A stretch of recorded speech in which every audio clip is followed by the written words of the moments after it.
Welcome back. I'm Ian Masters, and this is Background Briefing, available 24/7 at backgroundbriefing.org. And joining us now is Dr. Andrew Rosenberg, who's Director of the Center for Science and Democracy at the Union of Concerned Scientists and a Professor of Natural Resources and the Environment at the University of New Hampshire. Previously, he served as a Senior Vice President for Conservation International and as the Northeastern Regional Administrator and Deputy Director of the National Marine Fisheries Service at the National Oceanic and Atmospheric Administration. Welcome to Background Briefing, Dr. Andrew Rosenberg. Thank you very much. Good to be with you.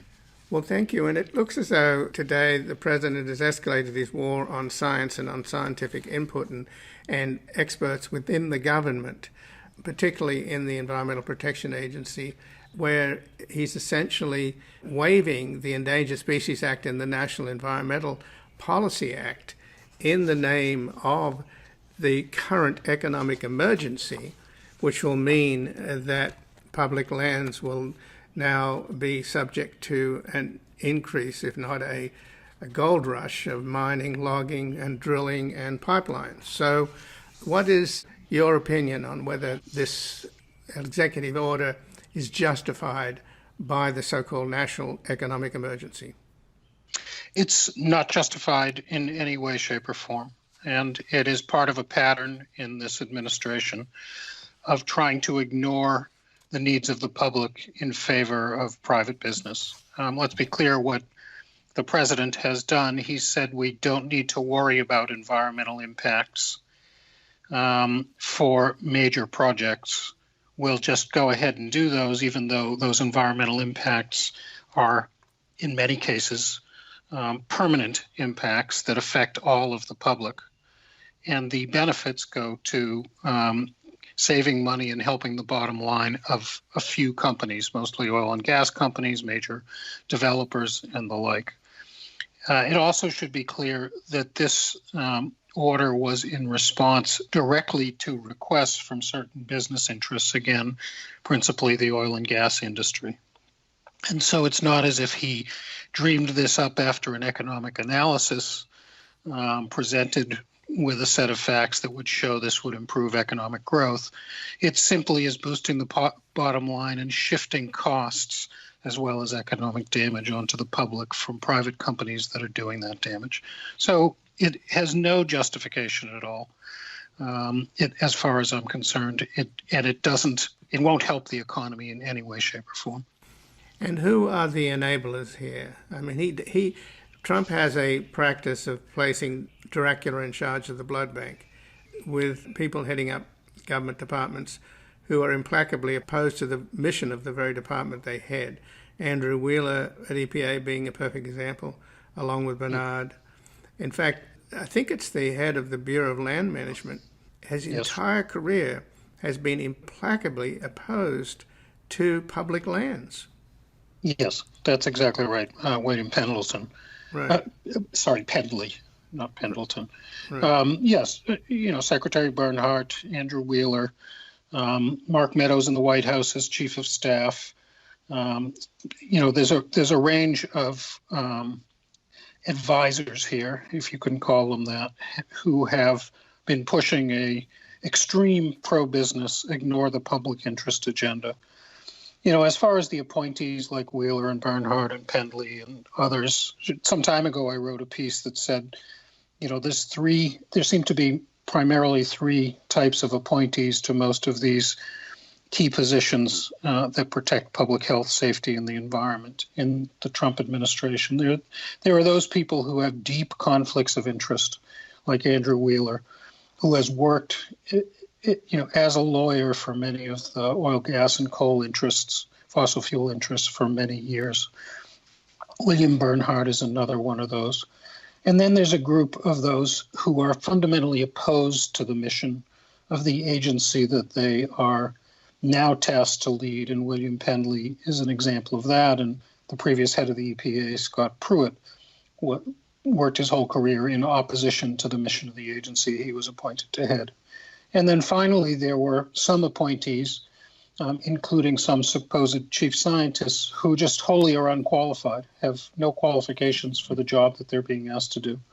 So we have the conflicted, the opposed, and the unqualified, who are running many of the agencies whose mission it is to protect the public interest, not the interests of those companies that they regulate. And they have turned that on the head. This is an extreme example of what is known in policy circles as agency capture, where the regulated agencies really capture the role. The regulated industries capture the role and mission of the agencies that are supposed to regulate them. And that's what we're seeing to an extreme level in this administration. So to broaden this out into the context of Trump's war on science, not only is he cynically, as I say, putting the fox in charge of the henhouse and literally destroying the environmental legacy that goes back to Richard Nixon, actually began the Environmental Protection Agency, and it's going to take years to mend, and meanwhile the plunder goes on and the destruction continues. So let's talk a little bit about the sort of embrace of quackery and conspiracy that's going on with the scientific advisors, particularly those involved with public health. You might, our listeners may have forgotten, with all of this militarization of the government response to protests and the fear of martial law and all of those headlines that Trump is throwing out there in many ways to distract us. I think we're all being a little distracted from the ongoing pandemic. How does it strike you? Well, it's in some ways it's a distraction, but of course these are all issues that are coming together in many ways.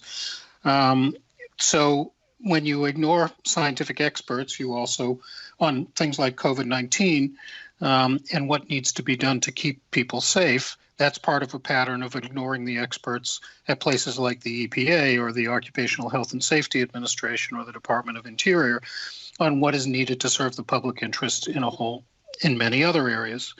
When you allow militarization of the police, or you then respond to protesters with militarization, you're effectively ignoring, again, the public interest and the rights of people to protest for what is really a very well-documented, well-evidenced problem of police brutality and racism in the country. But President Trump doesn't want to hear that. He doesn't want to hear the evidence around public health. And in fact, at the EPA and the Department of Interior, in many cases, scientists are no longer in the room when decisions are made. The professional staff is being shut out to an extraordinary degree. I mean, in addition to those agencies being downsized, it's just for a lot of key decisions, the professional staff who really understand the mission and business of the agency are not even part of the decision process in any substantive way. And so you see regulatory rollbacks coming out that have absolutely no justification. There's no evidence. They don't even try to put together evidence to say why they should take a particular action because they don't want to consult with scientists. We see the same thing on COVID-19, where the president is delivering information about public health and safety when it should be the Center for Disease Control, which is where the expertise lies. We see the president modifying hurricane forecasts because he can't admit that he's wrong in the so-called Sharpiegate event last year, and we're now at the start of another hurricane season, I would note.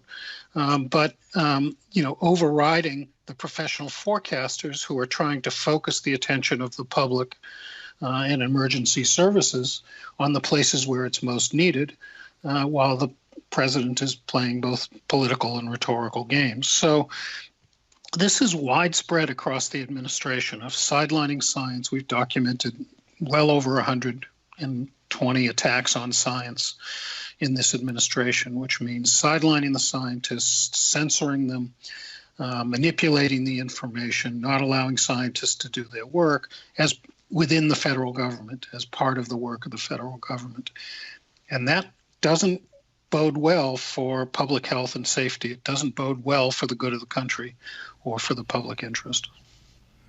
Well, I think you have to add to that, Dr. Rosenberg, that within in these government departments, as Trump ignores the scientists and the specialists and does the bidding of powerful interests and cronies against the public interest, when the government watchdogs, the inspector generals in these departments, try to do their job, he fires them. So, Yes, exactly right. yeah. And exactly right. He's not accepting congressional oversight. He's not accepting the oversight of the inspector generals. He's not, in many cases, he's trying to ignore court orders, and he's losing in court on environmental issues at a very high rate compared to any other administration. And this administration is not adhering in any way to the checks and balances on which our government was designed. And of course, that design came from nature. The founders of the country looked to nature to understand how checks and balances worked, both in physics and in biology, because they were gentlemen scientists in many cases, like Jefferson. And so he is ignoring those checks and balances, which really in this country have been effective because there was an understanding that everyone had the public interest in common, even if some people sometimes undermined that public interest. But they were norms that would be respected in the way that the government would operate, and that presidents and agencies and frankly Congress would operate within those norms, not because they were forced to at the point of a gun, but because that's what made the country work. And even, Mr. Nixon, who God knows had many of his own faults. You mentioned him before at the start of what is the era of environmental protection. He did ultimately step aside because he had violated the norms and procedures of our government. But we don't see that kind of accountability in this administration. Well, just in the last couple of minutes, have you been able to figure out why Trump, obviously he's not a mentally stable person, and he's completely out of his depth and operates government by stunt and distraction. So he's a complete mess and a scary disaster. But the enablers like William Barr and Mark Meadows that you mentioned, and the people he puts in charge to plunder and ruin the environment, and more importantly, ignore the looming threat of global warming, how do they deal with their children and grandchildren? Have you ever figured out, is it just that people like the Koch brothers, one of whom just died? How many more billions do you need to be buried with? I have to say, I'm just a poor biologist. I don't really understand how, let alone, think about their children, how they sleep at night with some of the actions that have been taken. I don't think it's because the Koch brothers or somebody are paying people off. I think it's, there were a few goals in terms of making government smaller and reducing the tax rate, which, I may personally disagree with, but there are people who have supported those positions for a long time who seem to have felt, well, despite all of the terrible things that, or terrible things people might be saying about Donald Trump, at least we will get those things done. So we'll accept all the bad stuff because there's a few things in the list that I actually think are important. Downsizing government or reducing regulation or changing the tax structure or whatever, strengthening the military or whatever. I'd say, or appointing different judges in our judicial system. And they're accepting a huge amount of damage to the country in order to achieve some really small goals in